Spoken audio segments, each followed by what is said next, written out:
बड़े आदमी बनना कोई ज़्यादा मुश्किल काम नहीं है। बड़ा आदमी तो कोई एक चोर भी बन सकता है। बड़ा आदमी तो कोई भी बन सकता है। बड़ा आदमी अगर ईमान धर्म की बात को दिमाग में से निकाल दे और ये तरीका अख्तियार कर ले कि मुझे डकैतियाँ डालनी है और चोरियाँ करनी है और अमुक काम करना है और मैं बेधड़क करूँगा और जो कुछ होगा सो देखा जाएगा। अगर ये कसद कर ले कोई आदमी तो छोटा सा इंसान भी मालदार बन सकता है। मालदार बनना कोई बहुत बड़ी बात नहीं है और आदमी का बुद्धिमान बनना भी बहुत कोई बड़ी बात नहीं है। BA पास करना भी बहुत सरल है। मुझे बहुत अचंभा हुआ कोई मैनपुरी का एक आदमी है, मैनपुरी के आदमी ने सारी की सारी यूनिवर्सिटियों के डिप्लोमा छाप रखे थे और उसने हर जगह एजेंट अपने कायम कर रखे थे। उन्होंने कहा आपको MA का डिप्लोमा चाहिए? मैंने कहा हाँ। कौन सा डिवीजन चाहिए? First division? नहीं, सेकंड डिवीजन ले लो। सेकंड डिवीजन है। बस उसने जो का त्यों सील जो की त्यों मोहर जो के त्यों उसके रजिस्टर के साथ जो की त्यों छपा हुआ सब जो का त्यों बनाया और रोल नंबर डाला, खर्च से उसको दे दिया और बस 250 रुपया ले लिया और MA का सर्टिफिकेट। और 20 आदमी उसमें नौकरी में लग गए। 20 आदमी नौकरी से लग गए और 20 आदमी लगे हुए हैं। जो उसमें कमीशन एजेंट थे जो 250 रुपये को सर्टिफिकेट बेचते थे उनको 100 रुपया कमीशन मिलता था। इस तरीके से हर आदमी 1-2 महीने में सर्टिफिकेट बिकवा देता था और 100-200 रुपये की आमदनी कर लेता था और वो हजारों रुपये कमाता था। और इस तरीके से उसने हजारों आदमियों को MA बना दिया, किसी को इंजीनियर बना दिया, किसी को क्या बना दिया और लोगों को नौकरियों पर लगवा दिया। डिप्लोमा प्राप्त करना और विद्या प्राप्त करना भी कोई ज़्यादा मुश्किल की बात नहीं है। आप चाहें तो एक लंबा वाला चाकू खरीद लीजिए और जब आपके इम्तहान होने के लिए हों तो आप चाकू को खोल करके मेज पर बैठ जाइए और मास्टर से कहिए मास्टर साहब यहाँ पर जो आप कहेंगे सो करना पड़ेगा। आपको दरवाजे से बाहर निकलेंगे तो आपकी ये देखा है आपने, और न हो तो आप एक बड़ा वाला अल्सेशियन कुत्ता पाल लीजिए, उसको जंजीर से बांध के रखिए। जो कोई मास्टर आवे और खस काटने को हो, एक लड़का था एक कुत्ता ले गया, एक बड़ा वाला कुत्ता ले गया साथ इम्तहान देने के लिए और जैसे ही वो आए इम्तहान परीक्षा पास कर चेक करने वाले उन्होंने कुत्ते को सड़ा कर दिया, काटने के लिए भाग गया तो पुलिस को बुलाई गया, वो कुत्ता पकड़ा गया। तब कुत्ते से इम्तहान की बात चालू की। आप ऐसा कर सकते हैं? बोली विद्या प्राप्त करना क्या मुश्किल, कोई बड़ी बात है क्या? कोई बड़ी बात नहीं। और पैसा कमाना कौन बड़ी बात है? पैसा कमाना कोई बड़ी बात नहीं है। नटवर लाल एक आदमी था, उसने इतना पैसा कमा लिया कि लोग अचंभे में रहते हैं। और कितनी साल की 150 वर्ष की सेवा हुई बेचारे को, उसने लाखों करोड़ों रुपया कमा लिया। ये कोई मुश्किल बात नहीं है। मुश्किल बात बड़प्पन नहीं है। मुश्किल बात महापुरुष बनना है। महापुरुष उन्हें कहते हैं जो स्वयं संसार की नाव में से अपने आप को पार कर लेते हैं और अपनी नाव में बिठा करके ले जाने कितने छोटे बच्चों को, बीमारों को, बेकसों को। जो आदमी इस संसार रूपी जीवन की नाव में सागर में से पार अपने आप को नहीं कर सकते, उनको भी अपनी नाव में बिठा करके पार कर सकते हो। जो अपना रास्ते पर दूसरे लोगों के लिए रास्ता दिखा सकते हो, वो आदमी महापुरुष कहलाते हैं। इसलिए महापुरुष बनने का रास्ता थोड़ा सा मुश्किल है और समसाध्य है, मेहनत का रास्ता है। लेकिन इसलिए लोगों ने उसको की ओर से उपेक्षा करना शुरू कर दिया और लोग उसकी ओर से भूल गए और गुमराह हो गए। तो मैं जब कभी भी विचार करता हूँ तब मुझे ये विचार आता है कि स्वाति की बूंद जिस घड़ी एक सीप के मुंह में आई और एक पानी का बूंद ने जाकर के सीप के अंदर से एक कीमती मोती पैदा कर दिया और पानी की बूंद जिस घड़ी आई एक छोटे वाले बांस, निकम्मे वाले बांस, घुले हुए बांस को उसने वंशलोचन से भर दिया।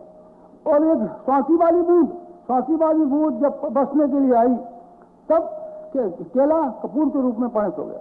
और स्वाति वाली बूंद जब आई तो चातक पपीहे की प्यास जो कि मुद्दतों से पूरी नहीं हो पा रही थी और वो प्यास पपीहा चल रहा था, एक बूंद जब उसके अंदर आई तो पपीहा की शांति मिल गई कि प्यास दूर हो गई और आनंद चैन के साथ में घोंसले में सो गया। वो दिन स्वाति और सीप के संपर्क के दिन क्या मैं भूल जाऊंगा? क्या नहीं, मैं भूला नहीं सकता। इसी तरीके से मैं चाहता हूँ जो मुझे पहले दिन मेरे गुरुदेव से मुलाकात हुई और उसने जो बातें मुझे बताई बहुत गौर करने के लायक। गुरुदेव ने मुझे बताया कि हम तुझे मजबूत आदमी बनाना चाहते हैं और तुझे बड़ा आदमी महापुरुष बनाना चाहते हैं। बड़ा आदमी नहीं, मजबूत और महापुरुष बनने के लिए मैं क्यों करता रहा? मैंने कहा आपके बहुत अनुग्रह और मैं आपकी इस कृपा के लिए अनुग्रहित हूँ। मैंने कहा बच्चे कृपा के लिए अनुग्रहित तो है, और तो ये मालूम है क्या कि हर चीज दुनिया में कीमत से पाई जाती है, बिना कीमत के नहीं। कीमत बस इसी का तो झगड़ा है, कीमत दे करके खरीदना और फोकट में चीजों को प्राप्त करना, बस यही से भूल शुरू हो जाती है। और वो भूल मुझसे भी हो गई होती अगर मेरा समर्थ गुरु मेरे पास न आया होता। लोग हैं जो बिना कीमत दिए या कम कीमत के द्वारा बेशकीमती चीजों को मांगने के इच्छुक रहते हैं और वो उनको खाली हाथ रहना पड़ता है। लोग हैं जिनको इस बात की बहुत इच्छा है कि हमको हीरे की अंगूठियां मिल जाए, लेकिन हीरे की अंगूठी पाने के लिए वो जेब में 10 पैसे का नया सिक्का रखे पड़ते हैं और दुकानदार के पास जाते हैं, आप एक हीरे की अंगूठी दे दीजिए जो सोने की बनी हुई है, 10 नए पैसे आप ले लीजिए और हमको एक हीरे अंगूठी दे दीजिए। और वो दुकानदार कहता है भाई भाई 10 पैसे को नहीं आती है, 5,000 रुपये को आती है, 5,000 रुपये को आती है। 5,000 रुपये आपके पास हो तो देखिए ये हमारे पास अंगूठी रखी है, ये 1,000 रुपये की है, इसमें छोटे वाले नगीने हैं, ये 1,000 रुपये को मिल सकती है। ये हजारों का किस्सा है, पैसों का किस्सा नहीं है, सैकड़ों का किस्सा नहीं है। यहाँ 100 रुपये को हीरे की अंगूठी मिल आएगी और आप तो 10 नए पैसे लेके बढ़ते हैं। नहीं साहब हम तो इससे ज़्यादा खर्च नहीं कर सकते और हमको 10 नए पैसे में चाहिए, 10 नए पैसे में चाहिए। अगले वाले दुकानदार के पास गए, भाई साहब आपके यहाँ तो अंगूठियाँ बिकती हैं। उन्होंने कहा तो हमारे पास 10 पैसे एक सोने की बनी हुई और हीरे का लग हुई अंगूठी आप दे देंगे क्या? भैया यहाँ नहीं बिकती है। तो कहाँ बिकती है? देखो आगे चले जाओ, यहाँ से 30-40वीं दुकान के पास से गली मुड़ जाती है, उस गली में चले जाना, बिसातियों की दुकान रहती है, वहाँ से मिल जाएगा। अच्छा तो मैं वहीं चले जाऊँ। बस वो गया 30-40 दुकान आगे मुड़ा, गली में चला गया। उसने कहा सर अंगूठियों वाले की दुकान कहाँ है? उसने कहा है हमारे यहाँ बिकती अंगूठियाँ। तो 10 नए पैसे में वो अंगूठी जो क्या नाम है जिसमें सोना लगा हुआ हो और जिसमें हीरा लगा हुआ हो हमको चाहिए, आपके यहाँ बिकती है? नहीं, हमारे यहाँ बिकती है। ये लो पहले अपनी अंगूठी का नाप खर्च उसने लगाना देखना शुरू किया और खर्च लगा लो सब अंगूठी आ गई। क्या पैसे किया? 10 पैसे किया, 10 पैसे को बिकती है। 10 पैसे लेकर के चला आया, घर में आकर कहने लगा मैं तो सोने की अंगूठी लाया हूँ और हीरे की अंगूठी लाया हूँ। क्या कितने को लाया है? 10 पैसे को। चल उल्लू कहीं कहीं 10 पैसे को अंगूठी आती है। कम दाम को मित्रों लोगों को मैं क्या कहूँ, लोग वो हैं जो महानता और भगवान का प्यार और आत्मा का विकास प्राप्त करने के लिए हल्की लिखी कमियां जेब में लिए फिरते हैं और ये चाहते हैं हमको बड़ी चीजें मिल जाए, नामुमकिन। इस दुनिया में हर चीज की कीमत है, मुनासिब कीमत देकर के कोई चीज पाई जा सकती है, कम कीमत में कुछ चीज नहीं मिलती। मैं गया, मेरा दुकानदार आया और उसने कहा कि मैं तुझे बढ़िया चीज देना चाहता हूँ और तेरे व्यक्तित्व को महान बनाना चाहता हूँ, लेकिन इसके लिए कीमत खर्च करने की हिम्मत तुझ में है क्या? मैंने कहा मुझ में हिम्मत है। उसने कहा हिम्मत वाले आदमी इस रास्ते पर चला सकते हैं, ये बहादुरों का रास्ता है, ये कमजोरों का रास्ता नहीं है, ये स्वार्थियों का रास्ता नहीं है, ये घटिया आदमियों का रास्ता नहीं है। भगवान से मोहब्बत करना और भगवान से दिल लगाना, हाथ भर का हो कलेजा दिल लगाने के लिए हाथ भर का कलेजा चाहिए। और दिल लगाए और कलेजा हाथ भर का न हो और कलेजा इतना बड़ा हो मक्खी की सिर की बराबर, क्या दिल लगाएगा? दिल है ही नहीं तो लगाएगा कहाँ से? जिन आदमियों की मन, जिस आदमियों की तबीयत है सिर्फ इस बात में है कि भौतिक इच्छाएं और भौतिक कामना हमको किसी तरीके से पूरी हो जाए, इसके लिए छोटे मोटे कर्मकांड हमारे हाथ में लग जाए जो ज्यादा मेहनत के ना हो, मशक्कत के ना हो, परिश्रम के ना हो, कठिनाई के ना हो। ऐसा कोई धंधा हमारे हाथ में लग जाए जिसमें कि जादू की छवि के तरीके से हमको बहुत सारी चीजें मिलती हुई चली जाएं। दुनिया वाले लोग हैं, मैं क्या कहूँ दुनिया वाले लोगों को, क्या मिला मैं नहीं जानता। अगर मिला होता तो इनमें से भगवान के भक्त जरूर पैदा हो गए होते। इनमें से कुछ सुदामा दिखाई पड़ते, कुछ सुंदर सी मेहता, कुछ उसमें से मीराबाइयाँ दिखाई पड़ती, कुछ उनमें से संत तुलसीदास, कुछ उसमें से सूरदास दिखाई पड़ते, कुछ उसमें से कौन, लेकिन मित्रों कोई नहीं पड़ता दिखाई। जैसे भूखे के नंगे संतोषी माता का शुक्रवार के दिन उपवास किया और चना गुड़ चबाया। ये ख्याल आया कि शायद चना गुड़ चबाने के बाद में संतोषी माता खुश हो जाएंगी और जो हम चाहते हैं वो दौलत देकर के चली जाएंगी। चना गुड़ चबाने और खटाई न खाने की कीमत के ऊपर संतोषी माता को प्रसन्न करने की हमने इच्छा की और संतोषी माता बेचारी क्या दे सकती हैं कि कितना दे सकती हैं? उतना ही देंगी जितना कि आपने चना गुड़ से बचत की थी। रोटी खाने में 54 खर्च होती थी और चना गुड़ आपने 3 आने का खाया, 1 आने का बचा लिया, 1 आने का क्या कर लिया, संतोषी माता भी दे देंगी आपको। बस उतने की बात है। बड़ी चीजें आपके पास, बड़ी चीजों के लिए मेरे गुरुदेव ने कहा तुझे तपाया जाना चाहिए और तुझे मजबूत बनाया जाना चाहिए। मैंने कहा मैं मजबूत बनूंगा और मैं तपाए जाने के लिए तैयार हूंगा। मेरे जीवन की शुरुआत जब उन्होंने गायत्री मंत्र की महत्ता बताना शुरू की तो मैं आंखें फाड़ फाड़ करके देखता रह गया। उन्होंने कहा बच्चे, इस विश्व में एक महानतम सत्ता शक्ति है, अगर आदमी इसको छुए तो जाने कैसा कैसा हो जा सकता है। उन्होंने मुझे संक्षेप में गायत्री मंत्र का महात्म बताया और 5 नामों के बारे में थोड़ी सी जानकारी कराई। उन्होंने मुझे बताया गायत्री मंत्र उस 5 पत्थर का नाम है, इसको छू करके लोहा सोना बन जाता है। और उन्होंने मुझे बताया ये गायत्री मंत्र उस अमृत का नाम है जिसको पी करके मरा हुआ आदमी जिंदा हो जाता है। और गायत्री मंत्र उस कल्प वृक्ष का नाम है जिसके नीचे बैठ करके आदमी अपनी सारी कल्पनाएं पूरी कर लेता है। और गायत्री मंत्र उस कामधेनु का नाम है जिसको पी करके बूढ़ा आदमी जवान बन जाता है। और गायत्री मंत्र उस ब्रह्मास्त्र का नाम है जिसकी चोट आदमी के व्यक्तिगत जीवन के अभावों को चकनाचूर कर सकती है और उसकी मुसीबतों उसके मार्ग में आने वाले अवरोधों को तहस नहस करती रह सकती है। ऐसी है ये गायत्री महामंत्र, मेरे गुरुदेव ने मुझे बताया। मेरे गुरुदेव ने मुझे बताया आपकी तरीके से पानी तो मेरे मुंह में भी भर के आ गया और मैंने कहा ऐसी बढ़िया चीज है तो मैं चाहता हूं कि वो बढ़िया चीज मुझे मिलनी चाहिए। और मैंने गुरुदेव से प्रार्थना की आप समय लगाने की अपेक्षा मुझे जल्द ही गायत्री मंत्र को प्राप्त करने की विधि बता दीजिए और मैं उसको खुशी खुशी करने के लिए तैयार हूँ। और उन्होंने मुझे विधि बता दी। विधि बहुत सरल विधि और मैं फूल करके बहुत खुश हुआ। हमने कहा इससे सरल विधि तो दुनिया में कुछ हो ही नहीं सकती। उन्होंने मुझे बताया एक लकड़ी की चंदन की तुलसी की माला ले आ और उंगलियों से माला घुमाना शुरू करो। मैं बहुत खुश हुआ, भाई ये तो बहुत सस्ता धंधा हाथ लग गया। चरखा काटती है बुढ़िया, चरखे को बुढ़िया को बहुत अकल खर्च करनी पड़ती है। चरखे में की जो माल है उसमें चिपचिपाहटपन अगर नहीं होता तो उस पर लाख लगाती है ताकि वो जो चरखे की रस्सियां और उसका तकुआ इन दोनों के बीच में चिपचिपाहट का जो तरीका है वो कायम रखा जा सके। वो चिपचिपाहट खत्म हो जाती है तो बुढ़िया चरखा काटना बंद कर देती है, वो लाख लाती है और वो लाती है लाल और उसको चिपकाती है ताकि वो चरखा घूमना शुरू कर दे। अकल का काम है चरखा काटना। और अकल का काम है कि हाथ से कैसे सूत को काटा जाए, कितना मोटा हो गया कि महीन हो गया कि ऊंचा हो गया कि नीचा हो गया। बुढ़िया बहुत अकल का ध्यान रखती है। बुढ़िया हाथ को बहुत तेज नहीं चलाती, धीरे चलाती, धीरे धीरे चलाती हाथ, तब वो चरखा चलता है, तब चरखे काट करके सूत पैदा होता है, दिन भर में चवन्नी कमाती है। और मुझे बड़ी खुशी हुई। हिमालय में ये सब दिक्कतें नहीं है और हिमालय में कोई लाख नहीं लगानी पड़ती और चिपचिपाहट पैदा नहीं करनी पड़ती। और माला में कोई हिसाब का अंदाज नहीं रखना पड़ता। चाहे तो आप 11 माला जप लीजिए महीने भर में, 1 घंटे भर में, और चाहे तो आप 21 जप डालिए, कोई रोकने वाला नहीं। और चाहे तो आप 6 जपिए, कुछ कोई झगड़ाने की बात नहीं है। 2 उंगलियों से खट खट खट खट घुमाते हुए चले जाइए। मैंने कहा यह तो बहुत सस्ता है और इस सस्ते में गायत्री माता मुझे मिल जाएगी और मुझे अमृत मिल जाएगा, मुझे पास मिल जाएगा, मुझे कामधेनु मिल जाएगी। बस अब मैंने मारा मोर, अब ये हुआ। मुझे बहुत खुशी हुई। और मेरे गुरु ने मुझे बताया कि पंचपात में पानी रखना चाहिए, 3 बार आसन करना चाहिए, सिर पे हाथ रखना चाहिए, प्राणायाम करना चाहिए। मैंने कहा इसमें कौन मुश्किल की बात है। कसक मैंने बहुत दिन सीखी थी और मुझे आसन सिखाए गए थे और मुझे प्राणायाम सिखाए गए थे, अमुक बात सिखाई गई थी। इसके मुकाबले में ये क्या खर्च सकती है, 3 बार आसन कर लो। 3 बार क्या मैं 3 गिलास पानी पी जाऊँ, 3 बार आसन सीखा होगा। मैंने कहा भाई ये बहुत सस्ता धंधा हाथ लगा, ये बहुत सस्ता धंधा हाथ लगा, इतने कम दाम को इतनी चीजें मिल जाएंगी। बस अब मैं मालदार हुआ, अब मैं मालदार हुआ। और गुरु मुझे कहता चला गया, मैं फूल फूल के कुप्पा होता चला गया और वो छोटी छोटी बातें बताता गया।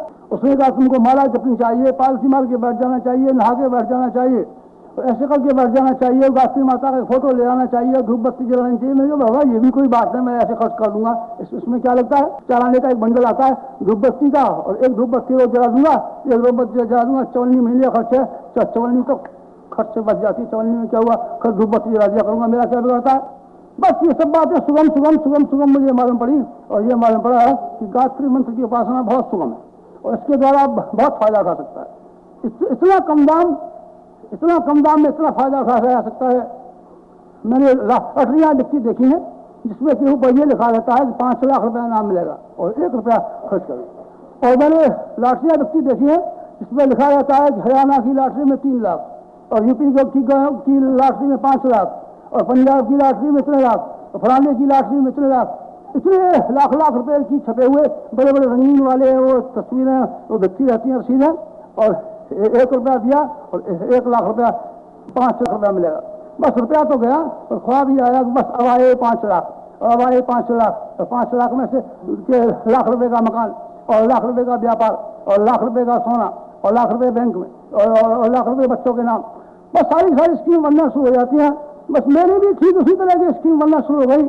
जब मुझे सस्ते वाली लॉटरी लगाना मेरे गुरुदेव ने सिखा दिया, मैंने कहा ऐसा गुरु भगवान का सबको मिल जाए, और मेरा आशीर्वाद है ऐसा गुरु आपको ही मिल जाए, ऐसा गुरु आपको मिल जाए जो आपको ये सिखा दिया कि लकड़ी की माला घुमाना और एक 54 महीने का खर्च में धूप बत्ती जलाना और पानी के पंचवात में 3 बार आचमन करना और चोटी पे हाथ धरना और गायत्री माता को हाथ जोड़ना और बस खर्च से चावल वावल एक आध फेंकना हो तो फेंक देना, न फेंकना हो तो महिला जी की बात है। जो जल्दी करना हो जब करना, खर्च आया माल और खर्च आई लक्ष्मी। बस मुझे बहुत खुशी हुई शुरू के दिनों खुशी हुई, लेकिन जैसे ही उसका वो बात कहना खत्म हो पाया था तब उसने एक नई बात कहना शुरू कर दी और मैं बहुत गंभीर हो गया। उसने कहा, बच्चे ये हमने इसके बाह्य आवरण बताए हैं गायत्री के, ये काफी नहीं है मगर नहीं, ये काफी नहीं, ये तो केवल आत्मा के विकास की ओर बढ़ने के लिए, चढ़ने के लिए शुरुआत के छोटे छोटे तरीके जिनके आधार पर ऊपर चढ़ा जा सकता है। मुझे उन्होंने बताया फाउंटेन पेन से देखा है। मैंने कहा फाउंटेन पेन तो अठाने को दिखते हैं। उन्होंने कहा बस फाउंटेन पेन के द्वारा कविता लिखी जाती हैं। हाँ, और फाउंटेन पेन के द्वारा रविन्द्रनाथ टैगोर ने गीतांजलि लिखी थी जिस पर उनको नोबेल पुरस्कार मिला था। हाँ, मैंने कहा फाउंटेन पेन से लिखी थी। फाउंटेन पेन बड़ा कीमती होता है। हाँ, अगर फाउंटेन पेन न होता तब फिर रविन्द्रनाथ टैगोर के लिए गीतांजलि लिखना मुश्किल था। और गांधी जी हरिजन सेवक का संपादन करते थे और नीति की राह पर उन्होंने क्या मजेदार किताब लिखी है। अगर गांधी जी के पास शाही न होती और फाउंटेन पेन न होता तब वो लिखना मुश्किल था। पर कोई आदमी ये कहने लगे कि मैं 12 का फाउंटेन पेन खरीद करके लाया और मैं अब रविन्द्रनाथ टैगोर बना और अब मैं गीतांजलि का लेखक हुआ और मैं पुरस्कार लेकर के आया। मुश्किल। केवल फाउंटेन पेन आदमी को रविन्द्रनाथ टैगोर नहीं बना सकता। फाउंटेन पेन का तरीका इस्तेमाल करने के लिए जरूरी है। फाउंटेन पेन के बिना, कापी के बिना, कागज के बिना आप चिट्ठियां लिख नहीं सकते। चिट्ठियां लिखने की जरूरत है, कागज चाहिए। और आपने कागज लिया और कलम उठाई और कलम से एक चेक लिखा और बस बैंक के नाम लिखा। उन्होंने कहा हमारे खाते में से 5000 रुपया ड्रॉ कर दीजिए। खर्च से लड़का गया भाग करके और कागज को टुकड़ा ले गया और खर्च से बैंक में दे दिया और ने कहा लाओ 5000 रुपया। 5000 रुपया बैंक वाले दे दिया उठा करके। ठीक है, कागज के ऊपर अक्षर लिख देने से 5000 रुपया मिल सकते हैं। लेकिन अगर आपका ये ख्याल हो कि केवल कागज पर लिख देना ही काफी है और आप एक बढ़िया वाला कागज खरीद के लाएं और बैंक वाले को उसने तो केवल ये लिखा था टू फलाने को और ₹100 इतना ही लिखा था गरीब ने, और आप एक लंबी वाली चिट्ठी लिखिए, श्रीमान जी बैंक मैनेजर महाशय जी और आप बड़े योग्य हैं और आपने इस बैंक को बड़ी प्रतिष्ठा के साथ सजाया है और मैं आपके हाथ जोड़ के प्रार्थना करता हूं कि मैं एक गरीब बालक विद्यार्थी हूं और कृपा करके आप 5000 रुपया जैसे ही चिट्ठी मिले आपको वैसे ही 5000 रुपया इस पत्र आपके हाथों में भेज दीजिए और मैं आपका बहुत बहुत आभारी रहूंगा। मैं हूँ आपका सेवक फलाना नाम। खत लंबी वाली चिट्ठी, बढ़िया वाला कागज और बढ़िया वाला लिफाफा रख करके बैंक मैनेजर के नाम भेज दीजिए। बैंक मैनेजर पढ़ेगा, हंसेगा भी कि किस बच्चे ने लिखा है। उस बच्चे ने लिखा है, इसका बैंक में खाता है नहीं, इसको बैंक में कोई खाता नहीं, तो फिर ये चिट्ठी से कैसे मिल जाएगा? चिट्ठी से नहीं मिल सकता। चिट्ठी से लिए छोटी वाली स्लिप के ऊपर खाली नाम लिख देना और रकम लिख देना भी काफी है, रकम मिल जाए। और अगर आपने लंबी चौड़ी चिट्ठी लिखी है और आपका बैंक में खाता जमा नहीं है तो आपको खाक भी नहीं मिल सकता। खाक भी नहीं ले सकता। ये साइंस है आध्यात्मिकता की जो मुझे सिखाई और मुझे ये सिखाया गया कर्मकांड बड़े महत्वपूर्ण है और कर्मकांड बड़े उपयोगी है और कर्मकांडों की बड़ी कीमत है और कर्मकांड बहुत सही है। लेकिन कर्मकांडों के पीछे एक और चीज होनी चाहिए और उस चीज का नाम है मनुष्य की भावनाएं, विचारणाएं, आदर्श और निष्ठाएं। अगर इन चीजों का समावेश हो जाएगा तब फिर वो चीजें मिलने लगेंगी जो कि कर्मकांडों के महात्म के रूप में बताई गई। ये बात बताई गई है कलम के ऊपर नीचे साइन कर देने पर, रकम लिख देने पर, चेक वाली कापी पर अगर आदमी भेज दिया जाए तो रुपया मिल जाता है। ये सिद्धांत सही है। लेकिन ये सिद्धांत भी सही है कि आपका खाते में 5000 रुपया पहले जमा होना चाहिए। जमा हो तब, जमा तो आपका 25 रुपया है और आप 2500 का चेक काट दें तब डिसऑनर होकर किया जाएगा और वो चाहे जिसको आपने बैंक का गलत चेक दिया था आपको मुकदमा चल सकता है और 420 में आपकी हथकड़ी की जेल खाने भिजवा सकता है। आपने गलत चेक कैसे दे दिया? गलत चेक कैसे दे दिया? मित्रों, जमा करना बहुत जरूरी है। कर्मकांड चेक काटने की बराबर है, कर्मकांड फाउंटेन पेन की बराबर है। मेरे गुरुदेव ने मुझे कहा, और मेरे गुरुदेव ने मुझे कहा, कर्मकांड उपासना की विधि और विधान खेत में बीज बोने की तरीके से है। खेत में बीज बोया जाना चाहिए जरूर। खेत में बीज नहीं बोया जाएगा तो उगेगा कहाँ से? आप गेहूं बोएंगे, गेहूं उगेगा, चावल बोएंगे, चावल उगेगा, जो कुछ भी आपने बोया है वही उगेगा। लेकिन आपको चावल उगाने से पहले, गेहूं उगाने से पहले एक और तैयारी करनी पड़ेगी कि वो बेहतरीन जमीन हो, और जमीन की खुदाई की गई हो, और जमीन की गुड़ाई की गई हो, और जमीन में खाद डाला गया हो, और जमीन में पानी लगाया गया हो, और जमीन की रखवाली का इंतजाम किया गया हो।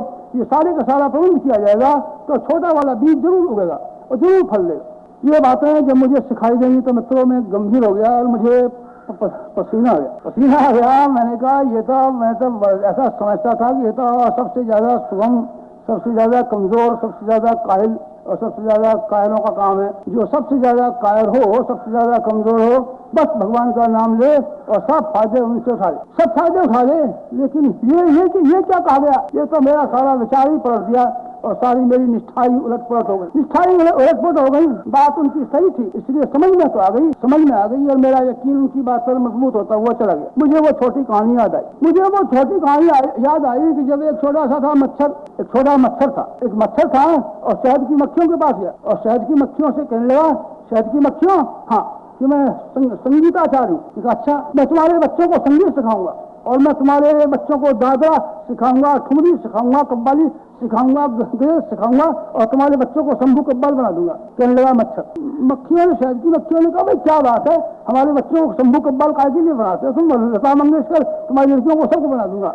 कहने लगा मच्छर। उन्होंने कहा, भाई लता मंगेशकर हमारी लड़कियों को बनाता है, शंभू कव्वाल लड़के को बनाता है, अगर क्या किस्सा क्या है? और नहीं कि हमें तो सिखाऊंगा और मैं तो सिखाने आपको आया हूँ, जब वो रानी मक्खी के पास मक्खियां गई कि भाई वो एक मच्छर बैठा हुआ है, तो क्या कहता है? ये कहता है कि मैं तो सब तुम्हारे शहद की मक्खियों को संगीत की विद्यार्थी बनाऊंगा और संगीत में एमए कराऊंगा और हर लड़की को लता मंगेशकर बनाऊंगा और हर एक मक्खे को अशोक कुमार बनाऊंगा। रानी मक्खी जरा गंभीर हो गई। उन्होंने कहा, अच्छा एक बात ये पूछ करके आओ कि वो क्यों करता है, क्यों मांगता है, क्यों हमको सिखाता है, क्या वजह क्या है, उसकी नीयत पूछ के आओ। मक्खियां गई। उन्होंने कहा, हमारी रानी मक्खी ने ये पूछा कि आप क्यों हमको सिखाने आए हैं? मच्छर ने कहा, मैं इसलिए सिखाने आया हूँ कि बात यह है कि मुझे बहुत मेहनत करनी पड़ती है, बहुत भागदौड़ करनी पड़ती है और तब मैं अपना खाना खुराक इकट्ठी करता हूँ और कीचड़ में बैठा रहता हूँ तो मुझे गंदगी खानी पड़ती है और ये तो ठीक नहीं है। और मैं चाहता था तुम्हारे यहाँ शहद पैदा होता है तो तुम मुझे शहद खिला दिया करो, मैं तुम्हें गाना सिखाया करूँगा, इसलिए मैं तो सीख लिया हूँ। रानी मक्खी ने अपनी नौकरानियों से कहा, अच्छा ये ऐसे कहो उस संगीताचार्य महोदय से, विष्णु दिगंबर से मैंने कह दो कि यहाँ से चुपचाप चले जाए। तो वो बेचारे रानी मक्खियों ने कह दिया कि आपसे नहीं सीखना चाहती। तो उसने पूछा, क्यों, क्या बात है, क्यों नहीं सीखना चाहती? उन्होंने कहा, हमारी रानी मक्खी ने ये कहा है कि जिस संगीत को सीख करके और ये मच्छर हमारे दरवाजे पर भीख मांगने के लिए आया और हमारी मक्खियां उस संगीत को सीखेंगी तो ये दरवाजे पर भीख मांगने जाएंगे और ये परिश्रम नहीं करेंगे और ये उद्योग नहीं करेंगे और ये मेहनत नहीं करेंगे, ये मेहनत करना बंद कर देंगी और पुरुषार्थ करना बंद कर देंगी और मशक्कत में जो दुनिया लगी रहती है बंद कर देंगी। बस ये भी कोई ऐसा सस्ता तरीका ढूंढेंगी, कहीं को संगीत सिखाया हमें और खर्च से फोकट का माल ले आए। फोकट का माल पाने की इच्छा है, फोकट के मालिक पाने की इच्छा मित्रों हजारों लोगों में पाई जाती है। जब ऐसी इच्छा पाई जाए तब ये मान लीजिए कि यहाँ आध्यात्मिकता की निशानियां नहीं है और यहाँ से आध्यात्मिकता बहुत दूर है। बहुत से आदमी संत महात्मा आपको दिखाई पड़ेंगे जो आपको तरह तरह की बातें बताएंगे और आखिर में जब जाने लगेंगे तो ये कहेंगे, बच्चा हाँ एक कंबल खरीदवा देना, और जब वो जाने लगेंगे तब कहेंगे, बच्चा बद्रीनाथ की यात्रा करने के लिए जाना है तो हमको एक 50 रुपये दे देना। सारे का सारा उनका गीता और रामायण पढ़ने के पीछे जो चक्कर बना हुआ बैठा रहता है वो ये बैठा रहता है किसी तरीके से चेला आपस से कुछ पैसे मिल जाए तो हमारा धंधा चल जाए। उनको मैं कैसे अध्यात्मवादी कहूँ? अध्यात्मवादी वो नहीं हो सकते जो जरूरतमंद। अध्यात्मवादी वो होते हैं जो जिनकी जरूरतें अपनी पूरी करनी है और अपनी जरूरतें पूरी करने के बाद इतनी इफरात इनके पास बची हुई है कि कोई और आदमी आए तो उसको देने के लिए आमंत्रित करें, आओ। जिस तरीके से मुसलमानों का रोजा होता है और शाम को रोजा खत्म किया जाता है तो मुसलमान दूसरों को बुलाते हैं, उन्होंने कहा आ भाई नोट फरमाइए और इसमें से ये रोजा खोल लीजिए और हमारे पास 4 रोटियां हैं और 6 मुसलमान रेल के डिब्बे में होते हैं रोजा खुलने का वक्त हो जाता है, 6 आ जाते हैं और एक ही गमछे के ऊपर 4 रोटी बिछा ली जाती है और आधी आधी रोटी 6 खा लेते हैं, रोजा खोल लेते हैं। इस तरह की तबीयत अगर इंसान के भीतर पैदा हो तो जानना चाहिए कि आध्यात्मिकता की निशानियां और आध्यात्मिकता का सुरूर, आध्यात्मिकता का नशा आदमी के भीतर आ गया। मेरे गुरुदेव ने मुझे सिखाया, मैं गंभीर का हुआ, लेकिन फिर मेरी बात समझ में आ गई। कीमती चीजें खरीदनी है तो उसके बदले में कीमती चीजें चुकानी भी चाहिए, और मैं खुशी खुशी तैयार हो गया। तो आध्यात्मिकता का पहला शिक्षण मेरे गुरुदेव ने मुझे दिया। उसने कहा, कर्मकांडों का बाह्य कलेवर, इसके भीतर एक छपा हुआ बैठा है प्राण, नारियल का बाहर वाला कलेवर। नारियल का बाहर वाला कलेवर को जब छील करके देखते हैं, जरूरी तो है, बचाव तो नारियल का होता है, चिड़ियों को खाने से बचा देता है, और नारियल के भीतर का जो पानी है वो ठंडा बना रहता है, गर्म नहीं होने पाता। छिलका जरूरी है, छिलकों को आप छील देंगे तो भीतर वाला नारियल को फैलना मुश्किल पड़ जाएगा और गिरी को पकना कठिन हो जाएगा। छिलका बहुत जरूरी है, लेकिन छिलके से भी ज्यादा वो उसके भीतर का ठंडा ठंडा पानी है, उसको हम पीते हैं तो कोको कोला से भी ज्यादा मजा आता है। उसकी हम गिरी को खाते हैं तो मिश्री मिला करके ऐसी बढ़िया मालूम पड़ती है। असली चीज वो है, छिलका असली चीज नहीं। कर्मकांड छिलका है, कर्मकांड आध्यात्मिकता का छिलका है, कर्मकांड आध्यात्मिकता का छिलका है। और आध्यात्मिकता की जो गिरी है, जो नारियल के तरीके से भीतर बन जाती है, वो उसकी विचारना, भावना और मान्यता और विचारना और भावना के क्षेत्र में मेरे गुरुदेव ने मुझे प्रवेश किया और पहला शिक्षण, पहले दिन का पाठ मुझे बताया, और मैं चाहता हूँ कि वही पाठ आपको भी सिखा दूं। पहले दिन का पाठ जो मुझे गायत्री के 3 चरणों में से पहले चरण का आध्यात्मिक स्वरूप समझाया गया, वो बड़ा मजेदार और बहुत ही महत्वपूर्ण था। और मुझे सिखाया गया, तू अपने आप को जान। बात राशि है, छोटी सी है, और आपने हजारों बार सुनी होगी और आप भी दूसरों को सिखाते होंगे। बाइबल में ईसा मसीह यही कहते रहे, उनका महत्वपूर्ण मंत्र एक ही है, नो थायसेल्फ, अपने आप को जान। और अब हमारे उपनिषदकार भी हमको यही कहते रहे, ज्ञान का शिक्षण, भगवान का शिक्षण, आत्मा का शिक्षण देने के साथ साथ उन्होंने एक ही बात बताई, और एक बात उन्होंने ये बताई, आत्मा वाले द्रष्टव्य, ज्ञातव्य, श्रोतव्य, निर्ध्यासितव्य। ऐ मनुष्य, अपने आप को जान, अपने आप को समझ, अपने आप के बारे में विचार करो और अपने आप का निर्ध्यासन करो। ये शिक्षण आध्यात्मिकता का सार।